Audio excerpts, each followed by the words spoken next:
My name is Austin Phillips. I'm a Christian. Now there are many questions I would like to ask, but I know time will not permit. So, Can we have the most important question put? yeah, the most important question now I will ask is what comes to my mind right now is this: that Islam speaks about Jesus Christ. Islam believes that Jesus Christ it doesn't believe that he died on the cross and he rose again from the dead, but it believes that he was raised up. Jesus was raised up by God. It also says that Muhammad was not raised up. I think I'm right. Somebody told me this. Muhammad was not raised up. Jesus was raised up. And one Muslim friend also told me that Islam believes that Jesus was born of a virgin and he was born by the power of the Holy Spirit. And he was not born in the natural way. Now this proves that Jesus Christ, if he is not God, at least he is greater than Muhammad. Now why don't you consider, if you have the teachings of Muhammad, why don't you give the teachings of Jesus also, which are there in the Bible? Can I put another question associated with that? It's from Harold Porter. He also asked, if you say that God is one, then how did Jesus Christ come into the picture? The brother asked a very good question. And these questions are mainly posed by the missionaries, Christian missionaries. I don't know whether he's one. And he gave some 2-3 examples that Islam speaks about Jesus Christ, may peace be upon him. And he says that the Quran says that Jesus Christ, may peace be upon him, was raised up alive. Prophet Muhammad, may peace be upon him, was not. Jesus Christ, may peace be upon him, was born of a virgin birth. Muhammad sallallahu alaihi wasallam had a mother and father. Who's greater? The mind gives the answer. Who's greater? Jesus.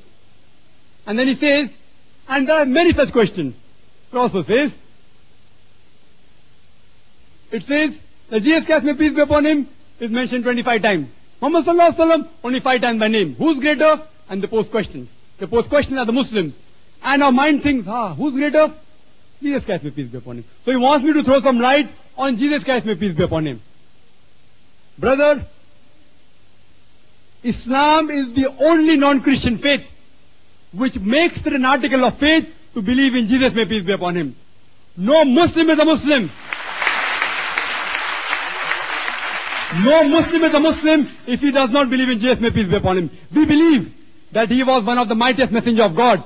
We believe that he was born miraculously without any male intervention, which many modern day Christians do not believe. We believe. We believe that he gave life to the dead with God's permission. We believe he heals those born and blind with God's permission. But there are parting of ways. We don't believe that he is God Almighty. We don't believe that he is the begotten Son of God. We believe he is the messenger of God. Coming to your question, if the Quran mentions that Jesus Christ, may peace be upon him, was raised up alive, Muhammad sallallahu alaihi wasallam died. Who's greater? Doesn't it indicate that if there is someone after God, it has to be who? If someone has to slaughter someone, if someone has to sacrifice, we have to sacrifice the best person. And according to them, the best person is Jesus Christ, may peace be upon him. According to the Quran, he was not crucified. وَمَا قَتَلُوا وَمَا صَلَبُوهُ. They killed him not, neither did they crucify him. We agree. But according to your Bible, according to the false reading, Bible also says he was not crucified. That the Jews crucified. Most of the people did not accept him to be a messenger of God Almighty. They went to extreme. Quran says, لَا تَغْلُوا فِي دِينِكُمْ. Quran says in Surah Nisa, chapter number 4, verse number 171, it says that, Ya Ahl al-Kitab, O people of the book, La taghlu fi deenukum, do not go to extremes in your religion. What extreme? Two extremes. Jews said he was an impostor, and the Christians said that he was God Almighty. Extreme. Speak not of God aught but the truth. What? Speak the truth. There's only one God. He was raised up because there was misconception. In a second coming, he will not teach us anything new. Quran says in Surah Maida, chapter number 5, verse number 3, on this day have I perfected a religion for you and have chosen for you Islam as the way of life. The Muslim, we believe will come, but he will not teach us anything new. He will not teach us anything new. He will come to clarify the misconception. And he will tell to Allah subhanahu wa ta'ala, Ya Allah bari ta'ala, you be my witness that I never told them to worship me. I never told them to call me the begotten Son. He will come for the Christians, not for the Muslims. We believe he'll come. You say that he was born of virgin birth. If suppose a person does not have a father, and you claim because he does not have a father, he's God Almighty, Quran gives the answer in Surah Imran, Al-Imran, chapter number 3, verse number 59. Similitude of Jesus in front of Allah is the same as Adam. They were created from dust, and say be it was. Adam, may peace be upon him, did he have a father? Adam, may peace be upon him, had no father. He had no mother. If you say a person who does not have a father is God Almighty, Adam, may peace be upon him, is a bigger God.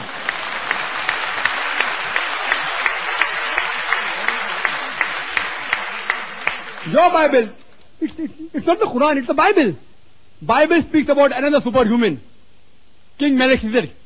King Melchizedek. He had no ascent, no descent, no beginning, no end. He is bigger than even Adam, may peace be upon him. See, the Quran gives the answer. Quran gives the answer. You say Jesus Christ, may peace be upon him, is mentioned by name 25 times. Muhammad sallallahu alaihi wasallam only 5 times. Why? Because there were allegations against Jesus, may peace be upon him. There were no allegations against Muhammad, may peace be upon him. And when the Quran was revealed, Prophet Muhammad, may peace be upon him, was present. So if I have to address a person, I have to say he, thee, O Nabi, O Prophet. I need not take his name always. But if I am referring to my friend who is not here, I have to take his name. That Mr. XYZ. So since Jesus, may peace be upon him, was not there when the Quran was revealed, his name had to be taken. In that way, Quran mentions the name of Musa alayhi salam 132 times. Does it mean he is greater than Prophet Muhammad and Isa alayhi salam both? No. Because they were not present when any example is given of them, their name has to be taken. For a person who's present, the name need not be taken. I hope that answers the question.